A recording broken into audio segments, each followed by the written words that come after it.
रास्तारे जाउथबा समय रे सठिक भाବରେ लक्ष्य न रखिले हुएत केतेबेले जीवन चली जाई पारे। सेहीपरि जणे बाइक आरोही आगरे जाउथबा एक हाईवा को सठिक भाବରେ लक्ष्य न करिबारु हाईवा चका तले तांकर जीवन जाइछि। ଯେଉଁ ଦୃଶ୍ୟ ନିକଟରେ ଥିବା ଏକ ପେଟ୍ରୋଲ ପମ୍ପର ସିସି କ୍ୟାମେରାରେ କଏଦ ହୋଇଛି। ତେବେ ଗଞ୍ଜାମ ଜିଲ୍ଲା ବ୍ରହ୍ମପୁର ସହର ନିମଖଣ୍ଡି ଥାନା ଅନ୍ତର୍ଗତ ପାଣି ଝାଡ଼ାଙ୍କୁଲି ପେଟ୍ରୋଲ ପମ୍ପ ନିକଟରେ ଏହିପରି ଦୁର୍ଘଟଣା ଘଟିଛି, ଯେଉଁଥିରେ ଗୋଟିଏ ହାଇୱା ଚକା ତଳେ ଜଣେ ବାଇକ୍ ଚାଳକଙ୍କର ଜୀବନ ଯାଇଛି।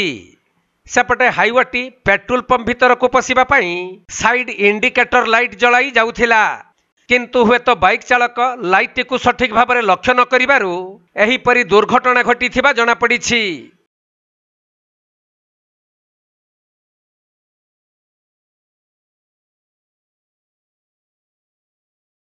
ଗଞ୍ଜାମ ଜିଲ୍ଲାରୁ ଜଗନ୍ନାଥ ସାହୁଙ୍କ ରିପୋର୍ଟ, କୋଣାର୍କ ଲାଇଭ୍।